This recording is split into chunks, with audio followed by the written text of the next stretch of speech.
Hi Hawk fans, welcome back to your on-campus interview. I'm here with Tayte Kohn, women's basketball player. I'll have you introduce yourself a little bit. Tayte Kohn, women's basketball. And how did you start your basketball journey? Like, how did you get to DSU?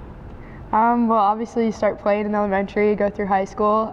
Dickinson was always super close to Lemon in like proximity-wise. I didn't come here my first year and then I ended up transferring because it didn't feel like home, and then I'd come to games and I was like, this is where I'm supposed to be. So, and I've known our coach Nelson since I was like a freshman in high school. Perfect. And who has been your biggest role model or influence to play basketball? Definitely my family. I have two younger sisters that are super competitive, so they've always pushed me. And then I have both my parents coached me growing up in different different ages, and they've always been super supportive. And basketball was kind of just instilled in our family, like the love for it and the appreciation of the game itself. So. And what does a typical practice day look like for you? It kind of depends. Usually we are here like an hour early to get taped, rehab, and then we do obviously like a 2-hour practice. Some days we have lift and film with it too, so it can range from, like 2.5 hours to 5.5 hours, and then you come and get shots up on your own, so it can get kind of long. But. And how do you balance that with socials and academics and all that stuff? Yeah, so I have really good teachers, especially during season we travel quite a bit. Like this week we'll be gone. It's pretty much Wednesday through Friday, and my teachers are really good about posting it. Nelson's pretty good about giving us a heads up. I don't know, I just try and do my stuff ahead of time and try and have a social life with it. What has been your favorite DSU moment as a basketball player here? My sophomore year, there was one game Nelson was like, it's a must win. And he said that if we won it, he would gritty into the locker room. So he tried to gritty. I don't know if you could call it a gritty, but it was definitely like a standout moment. And how are you feeling about this upcoming season? You feel pretty good, or how are you? Yeah, I'm super excited. We have a lot of leadership coming back. We have a lot of just older kids, and I feel like the competitiveness in this team is just super high all the way around. We don't have to ask one another to push each other. I also am really excited. I feel like a lot of my teammates have a lot of different attributes, so we kind of complement each other well. So just work on the team chemistry and should be hopefully mesh pretty well. And we ask everyone on Hawk Talk this. So what does DSU mean to you? Obviously family, but I think community is a really good word for it too. I feel like I found kind of a DSU community in basketball, in my classes, through where I work, through Able, through even players, where I waitress. It's connected to everything, and it's awesome. It's kind of that hometown feel, and that's one of the best parts about DSU. Yeah. All right, thank you, Tayte. Good luck on this season. Hopefully Thanks. Everything goes well for you. Now to Xander in studio. Okay,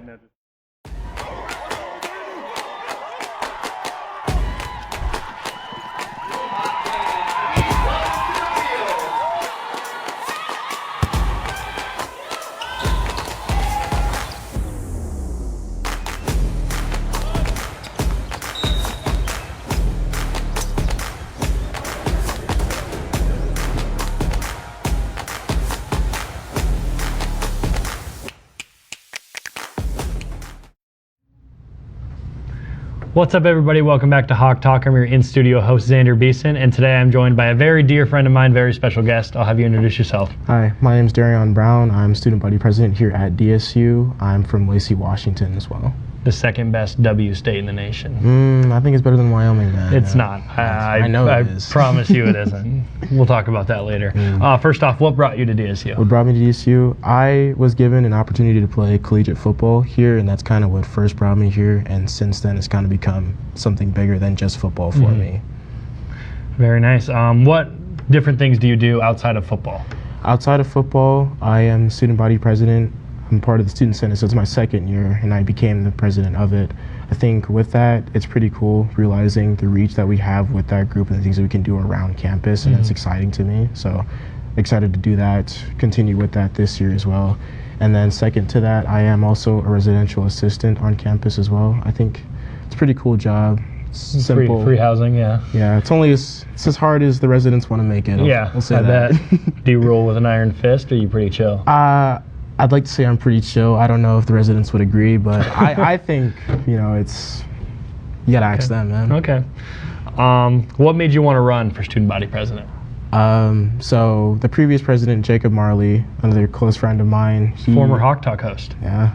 I was pretty close with him, and just seeing like how excited he was about those things and like that impact that he could make. I was like, maybe I want to continue to help build on that and leave the Senate in a good place when I'm done here. Very nice. Who was the better president, Jacob or you? I won't say there's no better. I mean, you get two people doing the same thing, it's each have your own ideas. So I can't really say like it's one's better than the other, but with him, I know he left to pursue an internship with the state legislature back in Washington. So he kind of couldn't do as much as he wanted to. So that it's rough there, but he definitely did the best that he could with the materials he was given as well. So it's definitely hats off to him and what he's done. Shout out to Jacob, man. We miss you. What is your advice to incoming students to get more involved on campus? Because obviously as a student body president, you're involved with a lot of different things. Football is super involved with a bunch of things. What's your advice to a new student that comes to DSU? I'd say if you are a new student and you're wanting to get involved, take it at your own pace. You don't have to jump headfirst into everything right off the bat. And just like, for example, say your first week on campus, hey, just go to one on-campus activity. Like, for example, I think my favorite event we have here is casino night. Oh yeah. Love gambling. Love casino night. Love gambling. I'll take my cup of chips and I'll go to the roulette table, red or black. Yep. That's it. That's it. So I think getting that, and then once you start getting out, you kind of get more comfortable with the sense of things too, and kind of just more and more and more at your own pace. Because if you do too much too quickly, you're going to overwhelm yourself and burn yourself Obviously, out. Yeah. Like we said, football player, senior year. What are you kind of hoping as football's wrapping up its last season? At the time of recording, 2 more regular season games and a guaranteed playoff game after we secured the conference. What are you kind of hoping to get out of these last couple games? Hoping to get, I think just spending quality time with the teammates and friends that I've made here. I know all good things must come to an end. I'm hoping that end isn't here soon and we can go as far as possible. Obviously. But, it's for me, it's more so just quality time with some of these guys, because I think Stanton's telling us, like, this year's the last time this group will ever be together, like these specific people in this. So just realizing that and kind of living in the moment rather than looking ahead, or looking behind. So just stay connected to what's going on right here and now, and just doing everything I can until I can't anymore. Yeah, very, very insightful. What are your plans after graduation? Plans after graduation? Oh man, I'm hoping to go to grad school and become a physical therapist. I've been doing a little bit more research on that as well. Looking at a couple schools which are closer to my home: Eastern Washington, University of Washington, University of Puget Sound, as well as University of Montana, which isn't the closest, but it's a nice place as well too. And do that. Opportunities arise though, so that's my plan, but things change from day to day, UW is pretty good for the real UW, huh? University of Wyoming. No. University of Wyoming. Exactly. All right, last question. We ask this to everybody that comes on Hawk Talk. What does DSU mean to you? I know a lot of people will mention that DSU is like family and opportunity, but I do truly believe that that is what it is, because when you consider how closely knit the people here are, when you really work for something, like, you can get in contact with anyone. Like, for example, Kayla Noah, Tayte, Orton, these are powerful people within the university, and open door policy all the time. Yeah. So it's like having access to those resources here at DSU, it's like there's no shortage of things that you can accomplish with that. Plus, with those people here, you talk to them, you get connected in the community, that just brings you that much closer to everything as well. It's very nice. Darion, I'm really going to miss you, man. Yeah, me too. Me and Darion came in the same recruiting class. Met him one of my first days here, 2021. I'm going to miss you, man. Good. That was a terrible dap up. That was really bad. We have years of dap ups behind us, more to come in the future. But that's all for us. I appreciate you guys watching, and we'll see you next time. Thank you. Welcome back to 60 Seconds with Orton. I am your host, Chris Kistler. I'm here with President Orton. President Orton, what is your favorite college memory? I would say going to practice early in the morning, working with all the guys, and then after practice, having a lot of fun after practice and doing fun things, I guess. There was a time where I drove a 1960 F100 pickup, and it was we had a 5 a.m. practice, and it was a negative 15 below. We were at an apartment with 12 other guys that we lived in, and nobody's car would start but my old pickup. And we had about 7 miles to go to the gym, and we all piled in the back of that while I drove, 2 in the front and the rest in the back, and drove, and Coach made us run extra because I put their lives in danger, he said. That's a great answer. Thank you, Mr. President. What's up, Hawk fans? This is Emma Welch with your weekly DSU Sports Recap. The men's and women's basketball team had a full week of traveling. The women went to Montana Tech and Montana Western, where they took on the teams for the second time this year, although the Hawks had a tough loss there. The men's team traveled to Lewis and Clark State and the College of Idaho with some tough losses there too. However, the men's and women's team are traveling to Montana State Northern, and we are looking forward to seeing some scores for those games. The volleyball team traveled to Valley City with a loss in 3. They had a great season and we're really proud of our volleyball team. The men's and women's cross-country team wrapped up their season with the conference meet in Valley City. The men's team took home 3rd and the women's team took home 4th.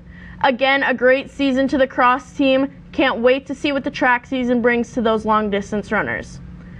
The women's wrestling team won their opening duel against Waldorf 33-10 and traveled to Great Falls, Montana next week for a duel.